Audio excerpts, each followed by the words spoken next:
te pedimos, neste momento, que tu venhas falar conosco, que tu venhas orientar-nos por meio da santa e bendita palavra do Senhor.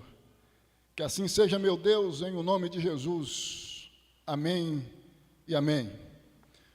Obrigações dos cidadãos do reino de Deus. Irmãos e irmãs, principalmente nós temos que entender que o verbo vivei, que está na parte inicial do verso 27, pode ser traduzido por cumpram vossas obrigações como cidadãos do reino de Deus. Cumpram vossas obrigações enquanto cidadãos do reino de Deus. Vocês sabem que Filipos foi uma cidade importante do Império Romano. Portanto, os filipenses faziam parte do Império Romano, eram cidadãos do Império Romano, deviam bater continência ao imperador de Roma, à época Nero. Quando o apóstolo Paulo usa o verbo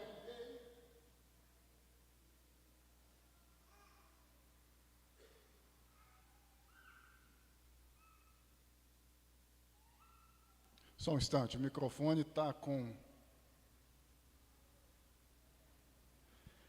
Quando o apóstolo Paulo usa o verbo vivei, o apóstolo Paulo está dizendo a estes filipenses, cidadãos de Roma, o seguinte: vocês, enquanto cidadãos romanos, sendo vocês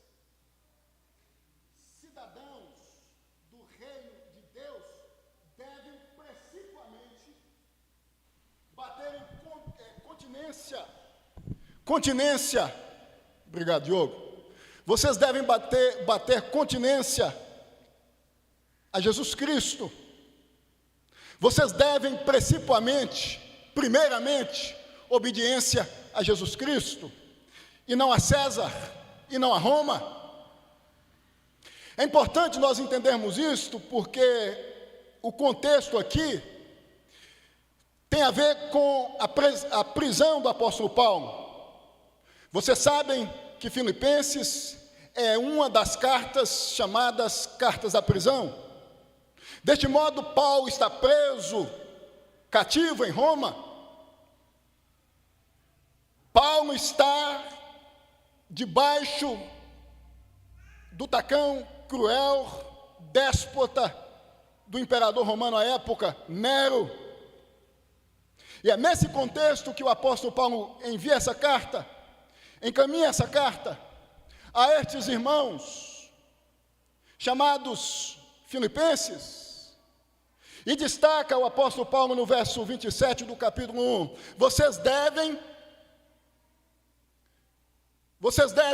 fidelidade, compromisso, primeiramente, exclusivamente, a Jesus Cristo e não a Roma. Daí a razão do nosso tema, obrigações dos cidadãos do reino de Deus. Os cristãos, os discípulos de Jesus, os alcançados pela graça de Deus, personificada em Jesus, devem viver de acordo com o Evangelho, devem viver de acordo com as regras, com as normas do reino de Deus, e não de acordo com as regras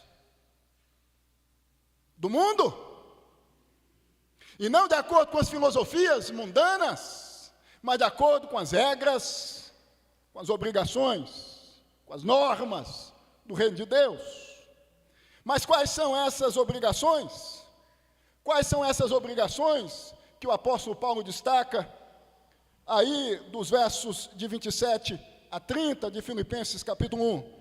Primeiramente, que os cristãos devem viver de modo digno do Evangelho em quaisquer circunstâncias, ou apesar das circunstâncias negativas. É o que destaca o verso 27, que diz o seguinte: vivei acima de tudo por modo digno do Evangelho de Cristo, para que, ou indo ver-vos, ou estando ausente, ouça no tocante a vós outros, que estáis firmes em um só espírito, como uma só alma, lutando juntos pela fé evangélica. Em outras palavras, o apóstolo Paulo está dizendo: a obrigação de vocês, em primeiro lugar, é viver de modo digno do Evangelho em quaisquer circunstâncias, ou apesar das circunstâncias negativas. Eu acabei de dizer a vocês que o apóstolo Paulo confecciona essa carta, estando preso em Roma. Paulo estava trancafiado em uma prisão romana, estava vivendo um momento difícil no que diz respeito à sua vida. Deste modo, nós temos que entender o seguinte, que um cidadão do reino de Deus deve viver, apesar das circunstâncias difíceis, negativas, de modo digno do Evangelho. Paulo está dizendo o seguinte: não é porque eu estou preso, não é porque eu estou distante de vocês, não é porque eu estou ausente, que vocês não devem viver de acordo com o Evangelho. Não temam a Roma. Eu estou preso, eu estou trancafiado em uma prisão romana, mas vocês devem viver de modo digno do Evangelho, apesar disto. Vocês sabem que o apóstolo Paulo foi o mentor espiritual, o fundador desta comunidade. Os filipenses viam neste homem inteligência, liderança, entre tantas outras coisas. E este estava preso. Roma havia pegado, feito cativo. A águia romana, nessas circunstâncias, havia, humanamente falando, trancafiado em uma prisão. Irmão, nós temos que entender que nós, enquanto cidadãos do reino de Deus, devemos viver de modo digno do Evangelho, apesar das circunstâncias negativas, apesar dos momentos difíceis que passam a envolver-nos na vida. Não é porque as coisas estão sendo ruins, não é porque as coisas na vida não estão do jeito que a gente gostaria que estivessem, que nós devemos baixar a guarda no que diz respeito ao modo que devemos viver neste mundo, que é de acordo com o Evangelho do Senhor Jesus Cristo. Paulo está dizendo: não se sujeitem a Roma, não se sujeitem às regras romanas, não se sujeitem a filosofias ou às filosofias culticas, éticas, comportamentais romanas. Eu estou trancafiado em uma prisão, mas vocês ainda devem obediência a Jesus Cristo e não a Roma. Esta é a primeira obrigação. Esta é a primeira obrigação de um cidadão do reino de Deus: viver de modo digno do Evangelho de Cristo, apesar das circunstâncias negativas. Paulo está preso, e de uma prisão romana, Paulo está encorajando estes irmãos a viverem de acordo com o Evangelho. Ele está dizendo: não é porque eu estou aqui preso, que significa que o Evangelho foi vencido, que Roma prevaleceu, que César prevaleceu, que o poderio romano prevaleceu. Vivam, não temam, vivam de acordo com o Evangelho. Meus irmãos e minhas irmãs, nós precisamos entender isto, porque muitas vezes, quando as coisas apertam, nós somos convidados, chamados e quase que persuadidos a abrirmos mão de vivermos de modo digno do Evangelho. Nós devemos apesar das circunstâncias, vivemos de modo digno do Evangelho, de acordo com o Evangelho de Jesus Cristo. Esta é a primeira obrigação. A segunda obrigação de um cidadão do reino de Deus é permanecer firme na verdade contra a falsidade, independente do custo pessoal. Eu vou repetir. Permanecer firme na verdade contra a falsidade, independente do custo pessoal. É o que destaca a parte B do verso 27. No tocante a vós outros que estáis firmes em um só espírito, como uma só alma, lutando juntos pela fé evangélica, lutando firmes, juntos. Vocês devem estar firmes. O verbo aqui indica permaneçam firmes em seu território, independente do perigo ou da oposição. Permaneçam firmes na verdade, na doutrina, no ensino. Não permitam que os falsos ensinos, não permitam que os adversários prevaleçam sobre vocês. O verso 28 destaca isto com mais precisão. E que em nada estáis intimidados pelos adversários. Permaneçam firmes na verdade contra a falsidade, independente do curso pessoal. Eu estou aqui cativo, estou preso em Roma, mas isso não significa que Roma está com a verdade. Isso não significa que o certo é se curvar a César. Isso não significa que o certo é se curvar aos deuses pagãos, falsos, romanos. Permaneçam firmes, independente do custo pessoal. Eu estou na prisão. Eu não abri mão e não vou abrir mão do Evangelho. A prisão não será capaz de arrancar de mim a consciência que eu tenho acerca do Evangelho, porque o Evangelho é a verdade de Cristo, a verdade de Deus, estampada, exposta no mundo. Meus irmãos e minhas irmãs, no século XV, precisamente em 1415, um homem chamado John Hus foi condenado à morte em Constança. Sabem por quê? Porque não abriu mão da verdade do Evangelho. Antes da sua conversão, Hus passou a ouvir um homem chamado John Wycliffe, professor da Universidade de Oxford, na Inglaterra. Wycliffe, pregava e ensinava acerca dos erros pertinentes aos dogmas romanos. Os discursos inúmeros de Wycliffe haviam chegado à Boêmia, atual Tchecoslováquia, atingindo inúmeros jovens, inflamando o coração, a alma de inúmeros jovens. Dentre tantos, um se destacou, John Hus. E este homem, movido pelas ideias desse grande arauto da verdade chamado Wycliffe, começou a ensinar acerca da verdade do Evangelho na Boêmia.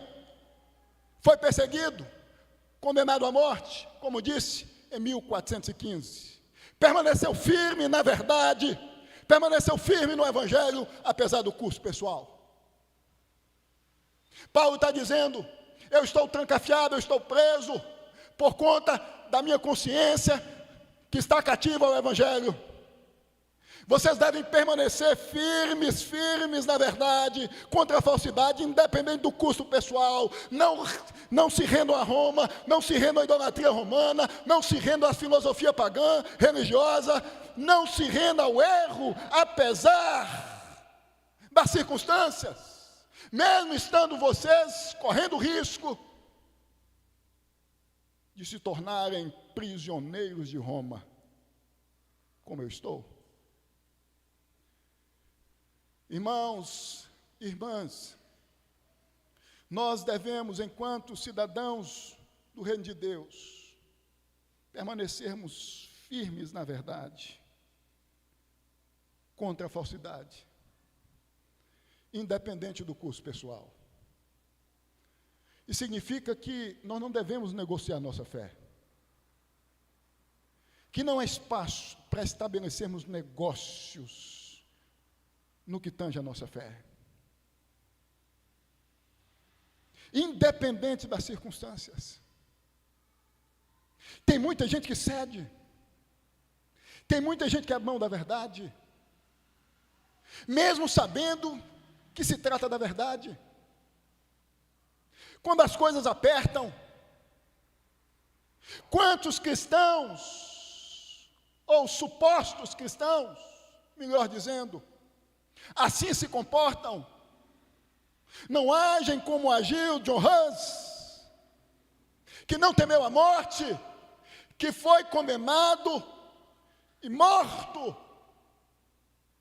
A pergunta que surge é: você, enquanto cidadão do reino de Deus, está disposto a não abrir mão da verdade, a não abrir mão do Evangelho, a não abrir mão da sã doutrina, mesmo custando a sua própria vida ou o que você mais ama? Paulo está dizendo: permaneçam firmes, não se curvam, não retrocedam. Nós vivemos em uma época, meus irmãos, onde inúmeras inverdades estão tomando conta da sociedade. E, infelizmente, muitos que se dizem cristãos estão entrando nessa. O discurso é: eu não posso ficar contra ninguém, então eu vou negociar o que eu entendo ser verdade ou verdadeiro. O politicamente correto passou a tomar conta de muitas igrejas tidas como evangélicas. Paulo está dizendo: nós temos que permanecer firmes na verdade, contra a falsidade. Contra a falsidade. Mesmo tendo-nos que padecer ou padecermos. Terceira obrigação de um cidadão do reino de Deus é viver em um só espírito, em uma só mente, ou dos cidadãos do reino de Deus, é viverem unidos em um só espírito, com uma só mente, é o que destaca a parte B do verso 27. É viverem unidos. Nós, enquanto cidadãos do reino de Deus, nós devemos viver unidos, juntos. Vejam o que diz o apóstolo Paulo: firmes em um só espírito, como uma só alma, lutando juntos pela fé evangélica. Obrigação dos cidadãos do reino de Deus é viverem unidos em um só espírito, em uma só mente, firmados, cativos a uma só doutrina. Isso significa que não há espaço para divisão, que não há espaço para cismas, que não há espaço para linguagens ideológicas distintas.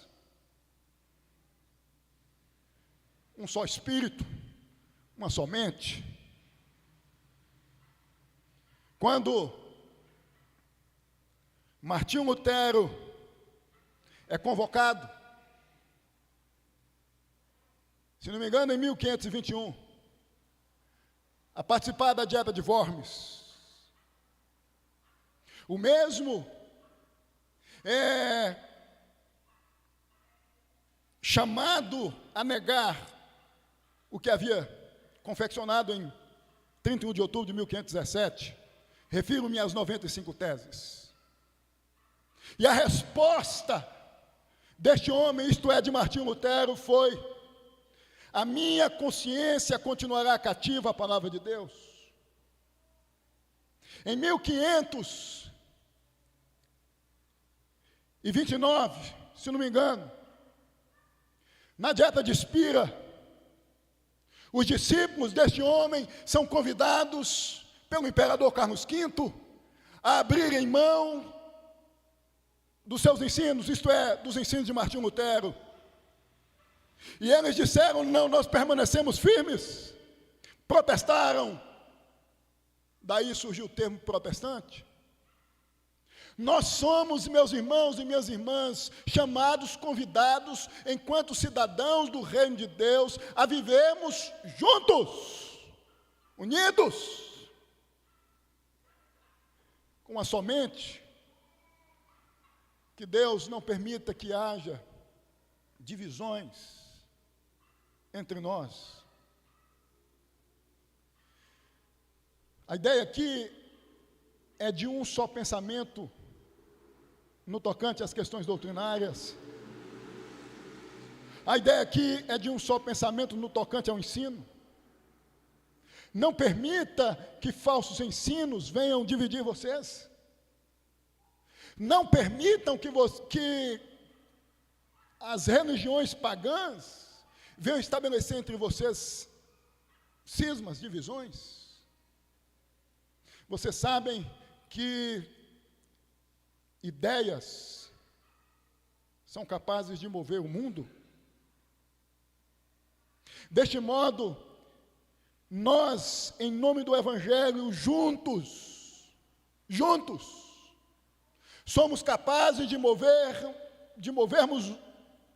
o mundo. A igreja, no curso dos anos, assim se comportou. Quantos movimentos encabeçados por líderes cristãos, cujos resultados foram cidades, nações, países, inflamados pelo Evangelho, como o que ocorreu no século XVIII, precisamente em 1739, com John Wesley. Irmãos e irmãs, nós precisamos estar unidos no que diz respeito às questões doutrinárias, mesma linguagem, mesmo discurso, mesma conversa. Mas ainda, quarta obrigação dos cidadãos do reino de Deus: trabalharem em equipe em prol da fé evangélica, permanecer unidos, mesma doutrina, mesmo entendimento, um só espírito, por conseguinte, trabalhando juntos em prol da fé evangélica, em prol desse entendimento, em prol dessa verdade. É um exército de cristãos, de servas e servos de Deus, propagando o Evangelho ao mundo. É o que destaca, afinal, o final do verso 27 e o verso 28. Nós temos que trabalhar juntos, é sairmos da nossa zona de conforto. Isso significa que todos temos a obrigação de trabalharmos com o propósito de fazermos com que o Evangelho alcance pessoas das mais variadas, das mais distintas. Isso tem a ver com a responsabilidade não de um, mas de todos. Todos quantos são cidadãos do reino de Deus, todos quantos são do Evangelho, possuem o compromisso de trabalharem pela fé evangélica. Isso não é um compromisso de Paulo está dizendo. Só de Paulo, só do pastor, só do presbítero, de todos. Todos devemos nos unir a partir do entendimento de que Jesus é unicamente o Salvador e, por conseguinte, trabalharmos juntos, empenharmos os nossos esforços, caminharmos juntos. Irmãos, nós precisamos ter a consciência de que quando todos trabalhamos, a probabilidade de crescermos é bem maior.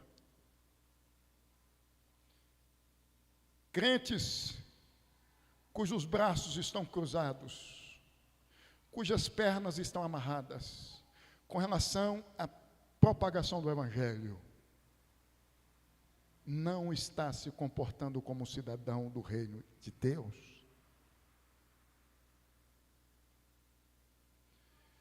Eu ouso dizer que, quando alguém que se diz do Evangelho, cidadão do reino de Deus, não tem esse sentimento, essa empolgação, esse desejo de trabalhar em prol da fé evangélica, de ver o Evangelho sendo propagado,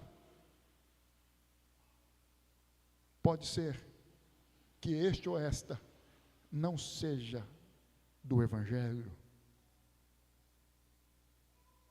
É estranho quando a gente vê uma igreja cuja maioria dos seus membros não se importam, não se dedicam ao serviço, no que diz respeito à propagação do Evangelho. É estranho ver uma igreja que se diz Igreja de Cristo não se preocupando com a propagação do Evangelho. É estranho não perceber uma igreja, os seus membros compromissados, conscientes de que o Evangelho deve ser propagado, de que a igreja deve crescer, de que o Evangelho deve triunfar. O comodismo, no que diz respeito a ver a igreja crescer, ouso dizer, é algo que tem a ver mais com a nossa vida voltada às coisas do mundo. Muitas vezes, meus irmãos e minhas irmãs, nós estamos mais preocupados em construirmos uma vida aqui, em trabalharmos em prol das coisas daqui, em vivermos em prol das coisas daqui. Muitas vezes nós nos esquecemos que a nossa pátria, que a nossa cidadania, que o nosso endereço final não está aqui. Trabalhem juntos, unidos, em prol da fé evangélica, se dediquem.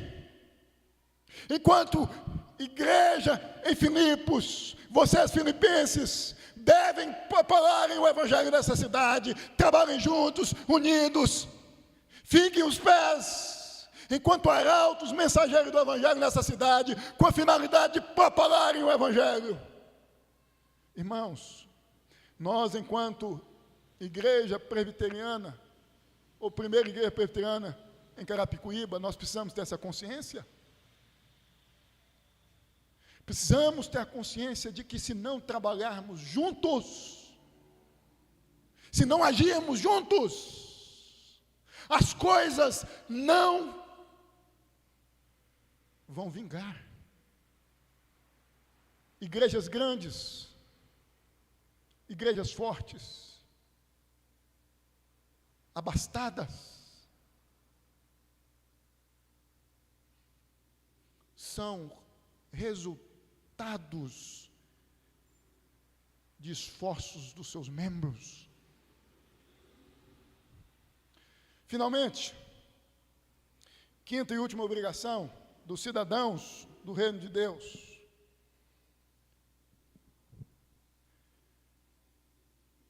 estarem certos de que o bom combate em prol do Evangelho é mais do que prazeroso, satisfatório. É o que o Paulo vai dizer nos versos finais. Verso 29, verso 30. Nós fomos alcançados pela graça de Cristo, pela graça de Deus revelada em Cristo.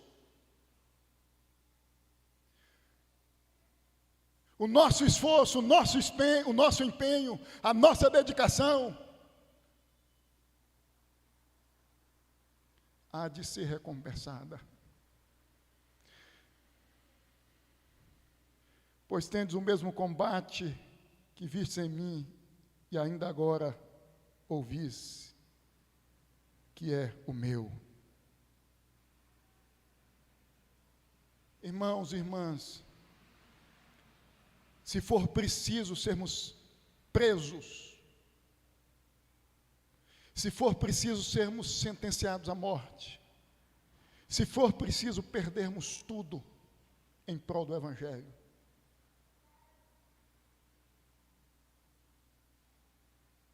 se for preciso estarmos em uma prisão em prol do Evangelho, se for preciso sermos sentenciados, condenados em prol do Evangelho, será que nós vamos ter a mesma disposição e a mesma submissão do apóstolo Paulo? Que Deus tenha compaixão de nós, que Deus nos abençoe, e que nós possamos, eu concluo destacando isto, viver de modo digno do Evangelho, cientes de que existem algumas obrigações pertinentes aos que são do Evangelho, aos que são cidadãos do reino de Deus. Igreja forte é porque é unida. Igreja firme doutrinariamente é porque há uma só mente, há um só entendimento. Deus amado, Deus santo, nós te exaltamos pelo privilégio que temos de sermos cidadãos do reino dos céus. Ó Deus, eu sei que muitas vezes escorregamos, que muitas vezes fraquejamos, ou seja, que muitas vezes nós nos comportamos como se não fôssemos cidadãos do reino dos céus. Ó Deus, deste modo pedimos que Tu venhas em nome de Jesus a fazer com que, por meio do Espírito Santo, venhamos majoritariamente a viver neste mundo como cidadãos do reino dos céus. Pessoas dignas, ou seja, pessoas que vivem de acordo com o Evangelho. Ó Deus, que nós não tenhamos medo das prisões, dos chicotes, das acusações, das circunstâncias negativas, porque Deus, muitas vezes, ante aos inúmeros desafios que surgem, somos tentados pelo medo a escorregarmos. Por isso te pedimos, em nome de Jesus, tem compaixão de nós, guarda-nos na verdade. Em o nome de Jesus. Amém, amém.